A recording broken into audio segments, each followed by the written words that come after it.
Megastar Chiranjeevi తన 157వ సినిమాని అనిల్ రావిపూడి దర్శకత్వంలో చేస్తున్నారు. ఇప్పటికే కథ మొత్తం పూర్తి అయ్యింది. మెగాస్టార్ చిరంజీవి సినిమాలో 2026 సంక్రాంతికి మళ్ళీ ప్రేక్షకుల ముందుకు వస్తున్నాం అని దర్శకుడు అనిల్ రావిపూడి తెలిపారు. ఈ సినిమాకి సంక్రాంతి అల్లుడు అనే టైటిల్ పెట్టాలని చూస్తున్నారట. ఈ సందర్భంగా దర్శకుడు అనిల్ రావిపూడి మీడియాతో మాట్లాడుతూ, వెంకటేష్ హీరోగా ఈ ఏడాది సంక్రాంతికి వస్తున్నాం సినిమా బిగ్గెస్ట్ హిట్ సాధించడం చాలా ఆనందంగా ఉంది. ఇక చిరంజీవి గారితో చేస్తున్న సినిమాకి సంబంధించిన కథని సిద్ధం చేసేందుకు వైజాగ్ రావడం జరిగింది.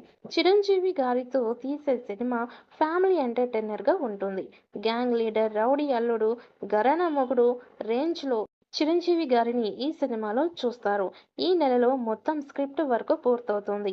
మే ఆఖరిలో లేదా జూన్ మొదటి వారంలో షూటింగ్ ప్రారంభిస్తారని తెలిపారు. అనిల్ రావిపూడి వరుస హిట్లతో స్టార్ డైరెక్టర్గా రాణిస్తున్న సంగతి తెలిసిందే. అదే జోష్లో మెగాస్టార్ ఈ మెస్కి తగిన వింటేజ్ స్టోరీని చిరంజీవికి చెప్పినట్లు తెలుస్తోంది. ఈ సినిమాతో ఎలాగైనా హిట్ కొట్టడం ఖాయమని వీరిద్దరూ స్ట్రాంగ్ నమ్మకంతో ఉన్నారు. ఇక ఈ సినిమాలో హీరోయిన్ కోసం చాలా మందిని అనుకున్నారట. కానీ వాళ్ళు చిరు పక్కన సెట్ కారేమో అని వారందరినీ రిజెక్ట్ చేస్తూ వస్తున్నారట అనిల్.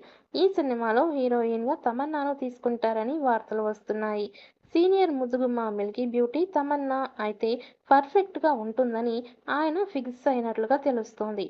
పైగా చిరు పక్కన ఇప్పటికే ఆమె 2 సినిమాల్లో మెరిసింది.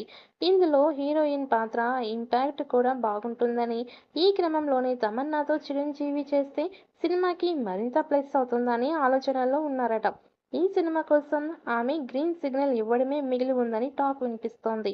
వాల్తేరు వీరయ్య తర్వాత చిరంజీవికి హిట్ పడలేదు. దాంతో సంక్రాంతి అల్లుడు సినిమా మీద భారీ అంచనాలు పెట్టుకున్నారు ఫ్యాన్స్. ఈ సినిమా హిట్ అయితే 300 కోట్ల కలెక్షన్స్ చేయడం ఖాయం. మరి ఈ సినిమాతో చిరు ఎలాంటి రికార్డ్స్ క్రియేట్ చేస్తాడో చూడాలి.